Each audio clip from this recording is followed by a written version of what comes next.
Hey guys, thanks so much for tuning in. If you've been here before, or if you're new to our channel, our mission is to help educate people on their hormones and how that relates to their relationships and optimal health and longevity. So thanks for tuning in. And if you enjoy this video and some of our previous ones, please be sure to subscribe and stay up to date on everything that we're releasing. So today we're going to talk a little bit more in detail about the masculine and feminine relationship and how that changes over time. So in last week's podcast, we talked a little bit about sort of the early 20s. Now we're going to talk about what happens as we move into life with kids and what that means, how to connect to your partner and feel that sense of attraction while doing life, which gets a little bit more complicated when kids come into the picture, right? Yeah, there's like a whirlwind of change that happens, especially when you have your first. I feel like after that you kind of get into a bit of a rhythm, but there's so much change that happens when children come into play that I don't think any of us really understand before stepping into parenthood. Yeah, definitely. You know, like early in our relationship, we weren't married very long before we had kids, but we definitely got a chance to travel the world together and learn about one another in the earlier part of our relationship. But I think, like most parents, when they become parents, they don't realize just how little sleep you're going to get, how much your energy is going to be affected, the things that you had time for before. we watched a comedy show about just a skit about getting outside the door. Yes. Right? And how much challenges things you take advantage of. You take for granted. Or take for granted, yeah, not take advantage of. Yes, exactly. Sorry. Yeah. And, you know, entering into the world of parenting and then trying to see your partner on the other side of your house or your room and go like, oh, I just love to be close to them again. And just this gap of toys and Lego and kids and diapers and no sleep. And how do you make room for, connection and attraction and whether it be like through communication or just physical touch and maybe holding a hand and going for a walk, like, what does that world look like? Because it's such a challenging one to navigate. Yeah. Well, I think the first thing to do is recognize that you're in a different season in your relationship. Especially when your kids are young. As they grow a little bit older, things can change. But I think in the beginning, when you're in the trenches, it's so important to just communicate about where you are because there's so much change happening. So just speaking from my own perspective, perspective of a woman, as I've like given birth and now I'm nursing and not sleeping, still working, like there's just so many different layers of discomfort and uncertainty every single day that show up that to even think about something else can feel really challenging. So I think if there's communication earlier, so this is what I do with a lot of couples that I work with when they're in their pregnancy. I will talk about the changes that are to come. They're not always listening in that moment because they're still very focused on the pregnancy and the birth and in that honeymoon phase of becoming parents, which is so beautiful. We were there too. Oh yeah. So it's usually in their like post 6-week appointment where they were like, oh, this is what you were referring to. It's like, yes, make some time to even create a plan of like maybe even having a word that you say that tells the other person, I'm in like total overwhelm right now, so I can't connect with you maybe the way you need me to, but I want to. It's just in this moment, it's feeling really hard. Yeah. Do we have a safe word? We did not have a safe word. Maybe we didn't know this back then. We didn't know these things. But it's true. I mean, there's so much emphasis put into getting ready for the birth, like getting all the clothes, the room set up, the crib, the fun stuff. All the fun stuff, and it's exciting, and that's new, and that creates bonding, and that creates connection. And then there's this whole different reality that comes into play once a baby is in the world, and speaking from a man, there's like that attraction doesn't change because we just witnessed the most incredible vision of a superhero and seeing a woman give birth.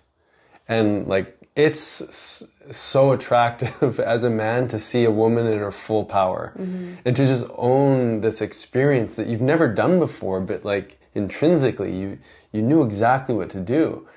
And so I think as men, we were in awe of our amazingly beautiful, strong women that we're almost more attracted. It's like you just turn up the notch, and obviously it's a no-go.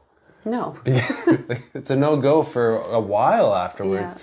Because obviously there's healing and there's this bonding with the baby that's going on. Yeah, mom's gonna keep baby alive. Exactly. And so, as men, like, what do you do with that energy? Like, this is what we talked about just a little bit in the last podcast around this masculine and feminine energy. Well, man, we have to direct it to create this protective shell, the safe space for...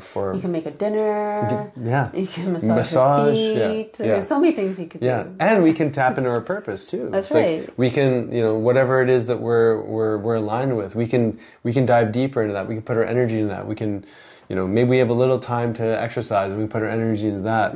I think it's like that's where this conversation is so important. It's like when this part of our life interjects into what life looked like before, what does that plan look like? What is your self-care plan as the masculine energy and the feminine energy in the relationship? What does that look like? Because I think communication is super important there. Yeah, I think communication is key because you're still trying to figure that out. Because, there's so much talk about getting like your pre-baby body back or going back to where things were instead of looking forward to like where things can go and how things are so different now when you have children. And so I think really assessing that mindset and even like the grief around like your body is not the same. It's changed, it's evolved, it's different now. Who you are is very different because now your priorities will shift. There's so many couples I work with that eat a certain way and they have a child and they're like, okay, now I'm organic, now I'm this, because now they're learning like how important it is to feed ourselves a certain way because now they're doing that for their children. So there's so much change that happens. So I think just giving yourself permission to be okay with flexibility and changing, and then creating a plan for each other of like, okay, when, baby is sleeping, maybe mom gets to either nap or do things. And just, I think the more you can communicate what it is that you need, the less guesswork there is. Yeah. Because I think it's so easy for rejection to set in and expectation to set in. And because lives are so crazy, you just have a moment to find a place to connect. And often we're connecting from our place of wounding, not necessarily from our place of like forward thinking, like you said. Well, things were so good back, before kids came around because we could just hang out and it was wonderful. And maybe there was, I don't know, things that you used to do with your friends or whatever that you weren't able to do because now responsibility sets in. And again, that's going to create resentment in the relationship. And so this is a hormonal mashup, right? And then throw in the lack of sleep.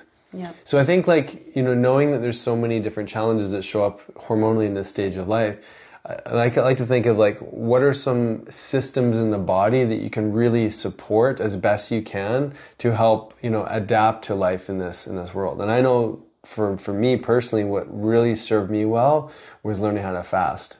Right. Because that was a big staple in... After a second, though. I didn't... No, it was after first. It was after. It was about 6 months to a year after first. And for me, I put my energy into that, and it transformed my recovery. It transformed my energy. Even though I wasn't sleeping as well, I found more time to heal because I implemented fasting. So a lot of my, young fathers, I really get them to understand their hormonal system, testosterone, insulin, through this world of fasting because it can be a game changer for implementing more time in recovery. And then what about, what are some other things that you think are important for adapting to that stage of life? Yeah, working on your nervous system. So bringing in tools. I did my yoga teacher training right away after giving birth. Kyan was only 8 months old. No, not 8 months, right? 8 weeks old when I started. But I do think that was so supportive for me because I was learning tools to support my nervous system, practicing tools at the same time that helped support then my hormonal system. So it helped bring that cortisol down even though I wasn't sleeping. It helped me transition from that low progesterone that happens right after you give birth to regulating my hormones a bit more easily because I had this tool, a community and just and a purpose that was different than just being mom in those moments, even though I loved it. I love being a mom, but it gave me something else that was of my own during that time. Yeah, it was a challenge and a gift for sure. Yeah.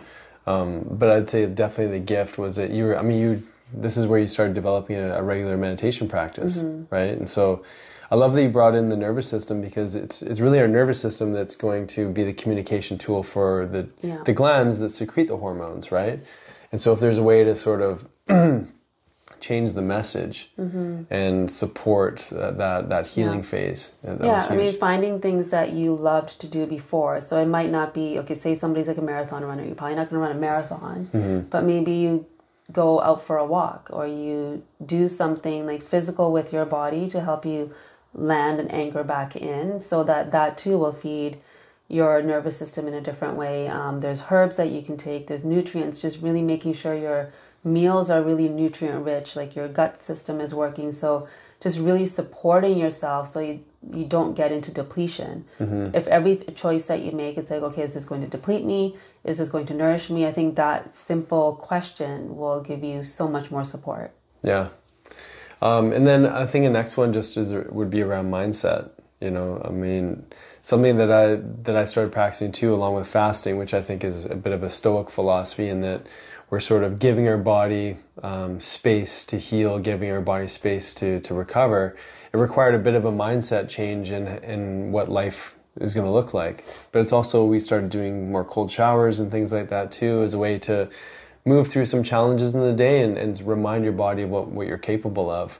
And so again, from a masculine point of view, or a man, the woman's healing, maybe repairing post C-section or post, challenging birth.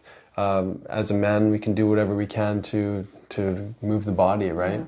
So this is speaking to the initial years, like maybe when you have a baby, but as kids get older, I remember a cousin of mine telling me, when we were at that stage, that now you're in a stage where it's like physically exhausting, and then you're going to transition into a stage where there's like mental exhaustion with your kids, because they're going through their challenges, they're going through their different emotions, and you're kind of growing with them. And I have found too that when our kids are at a different stage, like it brings back memories of your story of when you were that age. So like your own stuff comes up. So much of parenting turns into discerning, like, is this their emotion? Is this my stuff? Am I reacting? Am I responding? Like, there's so much of that. So I think it's so important to have tools in place that help you do that, and support in place too, because yes, it's less busy. You're not doing diapers, and maybe you're sleeping a little bit more, but now it's a new busy because you're going to soccer, and there's school field trips, and there's all these other things. So it's not that the gap gets closer as they age. If anything, I think it gets a little bit bigger, because now their demands are more vocal than when they're a baby. So it's like, how do you find your way in that jungle? What do you mean, like the gap? Well, you talked about the gap before, of like your partner's like on the other side of the room, and there's Legos and other things in between. It's like the gap, I feel like, gets a little bit larger at a certain age when they're in their like preteens, teen years, because there's so much that you're helping them navigate. Yeah, because there's definitely more interesting conversations that come up as well with the kids. I mean, that's great, but I'm speaking to like... No, but which I think reminds you of childhood stuff. Okay. Well, I was thinking like... understand my question. No. Well, you talked about like this phase being less physical, more on the mental, emotional side of things. So I think you brought up this idea that things that maybe your kids go through, are you experiencing a reaction because it's reminding you of something from your past, or is it something that they're actually going through? So responding and reacting. So I think in the fact that we have such different ways of parenting than maybe the way that our parents parented us, it becomes more emotionally and mentally engaging, because we're putting a lot more thought and effort into okay, they're reacting a certain way, or they're asking interesting questions. What's my hope for them? What's my intention to help them maybe along in a way that took me years to figure out? Yeah. So I think even just being more proactive with how we communicate, and being more introspective with our answers, and and maybe introspective with what our intention is for our kids, and how do we parent them now versus like parenting them in the past. Yeah, but that's like a parenting conversation. I was kind of alluding to the relationship of the parents. Okay. Yeah. Of like, in that gap of trying to do all of that, how do you find each other? Yeah. Well, I mean, I think this is where, you know, having we've done this, we've fallen off a little bit lately, but having weekly meetings with one another. You know, this is kind of like a weekly meeting for us to some degree too. True. But I found when we actually get out to work out some of the logistical details of life, because this is also a time when, you know, just like earlier on, there can be different kinds of resentments that are there, different expectations. And if we can really get the logistics of life sorted out, it sort of removes some of those, you know, pieces of resentment, like paying the bills, to like, you know, taking the trash out, to doing like, what are the roles in the relationship, and how can we really, again, support our kids in their development of taking on ownership over certain things too, so that some of the like the basic stuff is taken care of, so that then there's more room for physical attention and time together. Like, I find that there's spontaneity in some times when our boys get a chance to, like, I don't know, go to the friend's house. We're going to do whatever we can to make the best of that opportunity and go on a quick little date or go for a walk, or, you know. And so I think bringing in some forethought to, hey, this is going to be happening here, how can we be proactive to spend some time together? So like the other challenge of that stage, especially now, because most of us are having children later in life, so that stage shows up when they're a little bit older, and now we're going through perimenopause, menopause, and andropause. Right. So there's a whole new layer to that connection time too, because often, and I've had conversations with like girlfriends and patients too, of like, the kids go to their friend's house, you just want time to yourself now, or you just want some alone time, but then you have this partner sitting across from you. It's like, he's like it's go time. Right. Or like, just like, how do we connect? So how do we like serve ourselves in all those directions so that we're feeling connected, because now there's this whole like other hormonal thing going on. Yeah, well, why don't you share some more, because it feels like you're probing me to answer the question you want me to answer, and I think it's like you probably have some really interesting insight. Well, here. I just think, again, it goes back to communication, and we had that conversation around intimacy, that podcast that we recorded. Just there are changes happening. So before it was, okay, woman gave birth, she's healing, all this stuff is going on. And then now at a place of like perimenopause, where like you don't even know when you're going to get your cycle, or now you have night sweats, or now you're bloated, or there's all this other physical stuff going on. I feel like it goes back to healing thyself and knowing thyself. So the more you focus on you, the easier it becomes when you have those spontaneous moments to be like present and actually want to connect with your partner, because you've spent that time getting to know yourself. Yeah, definitely. Yeah. I mean, something that you and I have implemented in our lifestyle, just it feels like second nature, is that we have our morning time, you know, where we're exercising, hydrating, having some me time to really do a self-connection with our physical selves, and whether it be, you know, yoga or HIIT or weights or something. And that it's like you spend energy in order to have more reserve to show up better with your partner. Right. And I think if we didn't have a morning routine, I think we would probably have less connection with one another, because again, it's like, you know, the whole idea of not having enough time to yourself really means a whole lot when you're in a long-term relationship with somebody. And it's easy to just give, and especially to your kids, and give so much attention outwards and to work and whatnot. And like, you know, that you can kind of like not give as much attention to your partner because it's your partner. So I think that we sort of forget a little bit that we still need to try in a relationship. We still need to try to show up, to go on dates, to spend some quality time, to find some spontaneity. But it's hard to do that if you don't have something for yourself, right? Yeah. What's that? There's some quote that you mentioned a while back that Peter Crone says about meeting the moment, or meeting your partner like it's a new moment, or with new eyes, or with new... I don't know. I can't wait to hear it. New something. Well, I think this is it's a relationship must. Yeah. Is that can you see your partner with a fresh set of eyes every day, or meet them as if you're dating them again?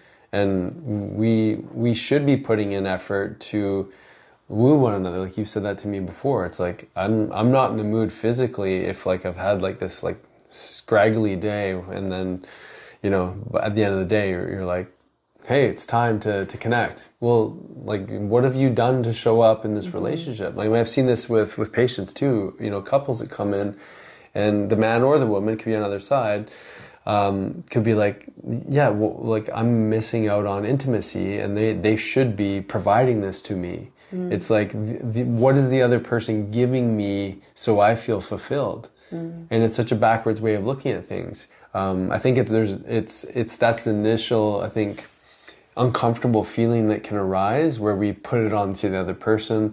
This person's not giving me what I need. Okay, that's like maybe level 1. Level 2 would be like, okay, I've created time for myself. I'm showing up better for me. I feel better in my body. How can I be there for my partner? And I think when we start to shift that energy inwards, we can be better, a version of ourselves in the relationship, which is going to create more opportunity for the relationship itself to thrive. Yeah, well, it goes back to our conversation last week when we talked about in our 20s, we often look for that person to fill the void, and that continues on in a relationship, especially when you're feeling depleted. So the more whole you feel, the more nurtured you feel, you're not going to need the other person to fill those gaps for you, but instead you can then come from that place of like, how can I serve them? Definitely. Yeah.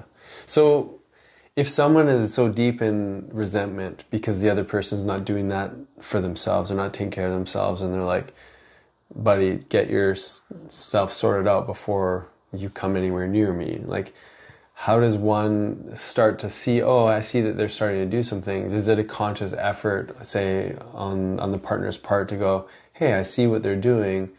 I'm more willing to be open to them, or I'm more willing to see them and the effort that they're putting in for themselves. Like, how do you release the resentment, maybe, is the question. Because you know someone in a role that they're playing, and you see maybe their passivity, their lack of direction, their and then they start to make good choices. Like, is it trust? Is it like resentment from the past? Like, what's the thing that the partner on the other end has to move through? Well, I think, again, it goes back to... Do you understand what I'm saying? No, not really, so... Okay, let's take you and me, for example. Okay. So let's say that on my end, let's say I wasn't like vacuuming the house. I wasn't taking care of my duties. I was too busy playing video games and doing all the things that I sort of just let, things slide. You would probably start feeling pretty resentful of me. Yeah. And then on my end, let's say like, I'm like, look at me. Like, why doesn't she want to be with me? Meanwhile, like I'm say playing a video game, or like just, not giving you the attention that you need, and not even paying, let's say I'm not paying attention to the kids. I'm just going to work and coming home expecting food on the table. Right. Like that version of me that exists somewhere, right? What if I was that most of the time? You would probably see me with resentment and like, this guy's like, not taking care of himself. He's not taking care of stuff around the house. Like, I feel like I'm just mothering him now, and he's expecting me to want to be intimate with him. Like that's there's no reality where that works, buddy. Yeah. So and let's say that I start to pick up my socks. I'm starting to take care of myself. I'm starting to find my direction and purpose. Do you linger in resentment because that took me too long? Would there be trust issues? Like, what are some of the emotions that you would have to move through being on the opposite end of that to find a way to connect to your partner again? Yeah, I think, probably one, recognizing that if that was a phase that someone went through, that's got to do with them, not necessarily me. That you, in those moments, if you're not feeling motivated, there's something going on with you, whether it's like physically your testosterone's low, or, I cook pretty well, so it couldn't be your diet. Yeah. Or like... We're using that hypothetically. Yeah. Right. Or maybe you're not feeling motivated in the work that you're doing, so there's something there. So recognizing it's not actually about me. Yeah. And maybe communicating that, and then recognizing, and I know your words of affirmation, so saying that, oh, good job. Right. Way to take the garbage out. You took the garbage out. Yeah. Okay, let's be a little patronizing. Okay. But my question is like, I think it's easy for people to get stuck in the past, though. Yes. So And this is where I was trying to figure out what that quote was of like Yeah. meeting them where they are in this moment instead of bringing the story from before. Yeah. Because I think that's important, especially in a relationship, because we're not in a relationship to try to change the other person. Like that's, change is going to happen. That's inevitable. And hopefully we change together. We grow together. We discover more about ourselves and each other and ourselves in a relationship. And like, we have to be, as the relationship changes, are we willing to see that person fresh today? Right. Not just the history. Right. Appreciate the history and what it took to go from here to here. It took a long time to get to. Yeah. Well, this moment. Exactly. Well, I think it's an important conversation though, right? Because I think when people see some progress from their partner, they see, like it's starting to like make some momentum. It's really easy to linger in the past and how you see them, right? Yeah. Just like if I was to say like, you're always getting upset or whatever, and I label you as somebody, at some point, the person who's seeing the challenge has to also move on. Right. Has to move with it.